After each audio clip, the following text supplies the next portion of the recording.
Good morning विद्यार्थी मित्रों। आज हम कक्षा 9 विषय हिंदी में 21वें चैप्टर क्रांतिकारी शेखर का बचपन के दूसरे भाग का अभ्यास करेंगे।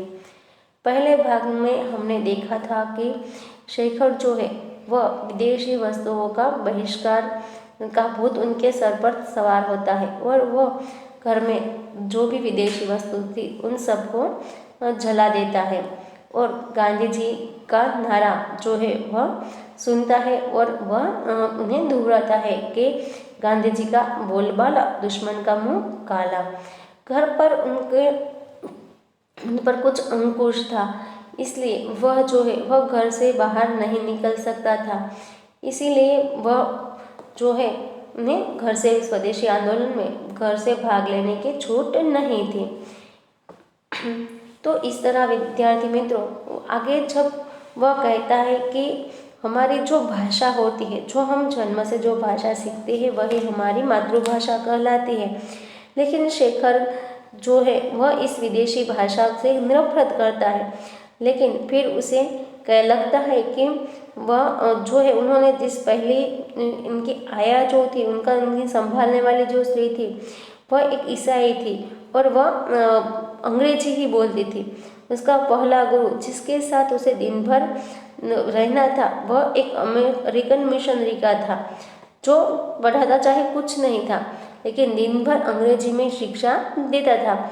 इस तरह शेखर को लगता है कि यह तो यदि मातृभाषा वह है जो हम सबसे पहले सीखते हैं तब तो उनकी मातृभाषा अंग्रेजी होगी, जिससे वह बहुत ही नफरत करता है। इस बात से उनके आत्माभिमान को बहुत धक्का लगता है। इसीलिए वह जो है अंग्रेजी शब्द निकालने की और हिंदी का अभ्यास करने की और हिंदी पढ़ना आरंभ करता है और कुछ ही दिनों में वह बातचीत कर सके इतनी अच्छी हिंदी जो है वह सीख लेता है।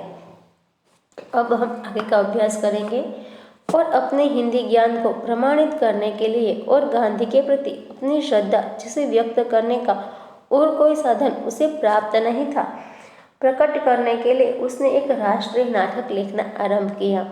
जीवन में देखे हुए एकमात्र खेल की स्मृति अभी याद ताजी थी, इसलिए उसे लिखने में विशेष कठिनाई नहीं हुई। प्रस्तावना तो जो की त्यों हत्या ले, केवल कहीं कहीं कुछ मामूली परिवर्तन करना पड़ा। उसके बाद नाटक आरंभ हुआ, एक स्वाधीन लोकतंत्र भारत का विराट स्वप्न जिसके राष्ट्रपिता गांधी है और सिद्धि के लिए साधन है। अनवरत कताई और बुनाई, विदेशी माल और मनुष्य का परित्याग और प्रत्येक अवसर पर दूसरा गाल आगे कर देना। सत्य हरिश्चंद्र का इंद्रलोक आरंभ से हटकर अंत में आ गया था। अपने ऊपर शेखर की प्रतिभा द्वारा सूर्यास्त के सुनहरे टापू की छाप लेकर शेखर के नाटक का अंतिम दृश्य था स्वाधीन और बाधाहीन भारत, एक स्थूल आकार प्राप्त स्वप्न। तो शेखर को किसी तरह अपनी राष्ट्रभक्ति और गांधी जी के प्रति श्रद्धा व्यक्त करनी थी। इसके लिए उसने राष्ट्रीय नाटक लिखना शुरू किया।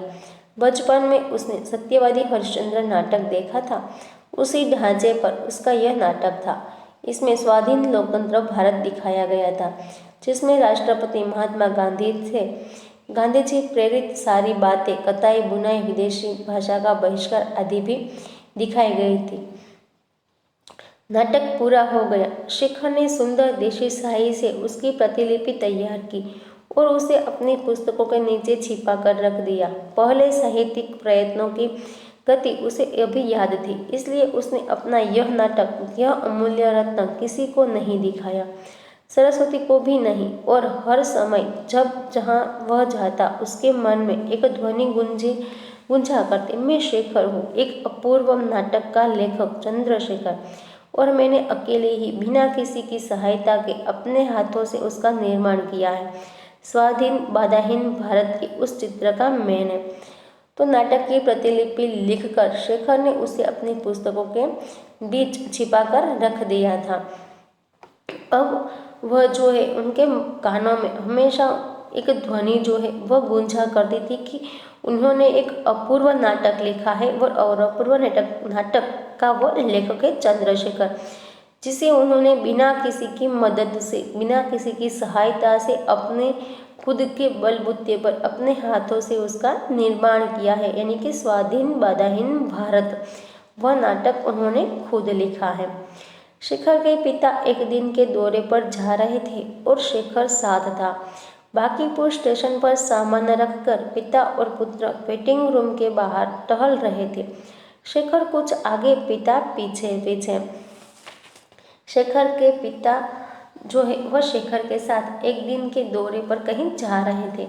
वहाँ वेटिंग रूम के बाहर एक जो है वह दोनों टहल रहे थे। पिता कुछ आगे आगे टहल रहा था और पुत्र यानी कि शेखर पीछे पीछे टहल रहा था। पास से एक लड़का आया और शेखर की ओर उन्मुख होकर अंग्रेजी में बोला, तुम्हारा नाम क्या है? इतने में पास में एक लड़का आता है और वह अंग्रेजी में शेखर को उसका नाम पूछता है। शेखर ने सिर से पैर तक उसे देखा। लड़का एक अच्छा सा सूट पहने हुए था, सिर पर अंग्रेजी टोपी और उसके स्वर में अहंकार था। शायद वह अपने अंग्रेजी ज्ञान का परिचय देना चाहता था। तो लड़का जो शेखर के पास आया था वह एक अच्छा सा सूट पहने और अंग्रेजी टोपी पहने हुआ था। उसने अंग्रेजी में शेखर से नाम तो पूछा, लेकिन शेखर जो है वह क्या करता है, चुप रहता है, क्योंकि मुझसे देखकर लगता है कि उनके स्वर में उन्हें अहंकार जो है वह दिखाई देता है और वह अपने उन्हें जो अंग्रेजी का ज्ञान है वह शायद सबको दिखाना चाहता है, यानी कि शेखर को दिखाना चाहता है, ऐसा उन्हें लगता है। शेखर को प्रश्न बुरा और अपमानजनक लगा। उसने उत्तर नहीं दिया, कुछ इसलिए भी नहीं दिया कि पीछे पिता थे और पिता की उपस्थिति में बात करते वह झिझकता था। शेखर इस प्रश्न का कोई भी उत्तर नहीं देता, वह चुप रहता है, क्योंकि उनके पिता जो है वह उनके पीछे थे और पिता की उपस्थिति में जो है उनकी हाजिरी में वह बात करने में थोड़ा झिझकता था। उस लड़के ने समझा उसका सामना करने वाला कोई नहीं है, यह लड़का शायद अंग्रेजी जानता ही नहीं। उसने तनिक और रूप में कहा, my name is do you go to school? मेरा नाम है, तुम स्कूल में पढ़ते हो?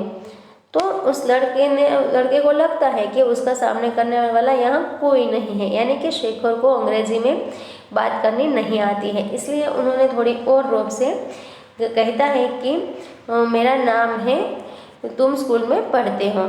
शेखर के पिता वहाँ न होते तो वह प्रश्न का उत्तर चाहे न देता, पर हिंदी में कुछ उत्तर अवश्य देता। उसके मन में यह संदेह उठ भी रहा था कि वह लड़का शायद कोई पाठ ही दोहरा रहा है। अंग्रेजी उतने जानता नहीं, पर उसने घृणा से उस लड़के की ओर देखा। उत्तर कोई नहीं दिया।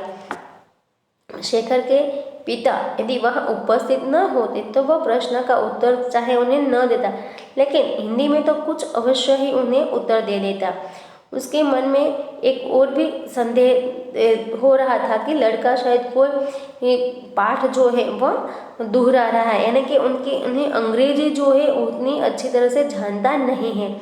इसलिए वह जो है उन्हें घृणा से और नफरत से उनकी ओर देखता है, लेकिन कोई उत्तर उन्हें देता नहीं है।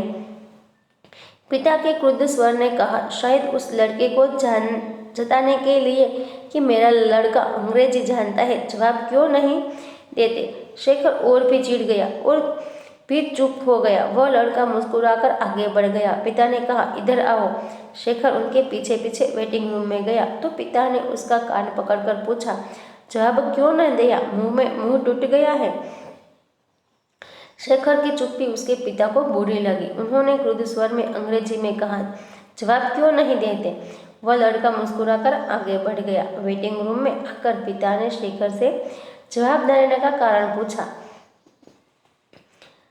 तभी ट्रेन आ गई और शेखर कुछ उत्तर देने से या उत्तर न देने की गुस्ताखी करने से बच गया। दूसरे दिन घर पर पिता ने माँ से कहा, हमारे लड़के सब बुद्धू है, किसी के सामने तो बोल नहीं निकलता। शेखर ने सुन लिया। तो जब उनके पिता पूछते हैं कि तुमने जवाब क्यों नहीं दिया, कारण पूछते हैं, तभी ट्रेन आ जाती है और शेखर जो है वो जवाब देने से बच जाता है। दूसरे दिन पिता ने घर में माँ से कहा, हमारे लड़के जो है सब कैसे बुद्धू है, किसी के सामने उनका बोल नहीं निकलता। और शेखर जो है वह ये बात सुन लेता है। तो विद्यार्थी मित्रों, यहाँ पर हमारा जो ये चैप्टर था 21वां क्रांतिकारी शेखर का बचपन वह समाप्त होता है। आशा करती हूँ कि आपको यह अच्छी तरह से समझ में आ गया होगा। धन्यवाद।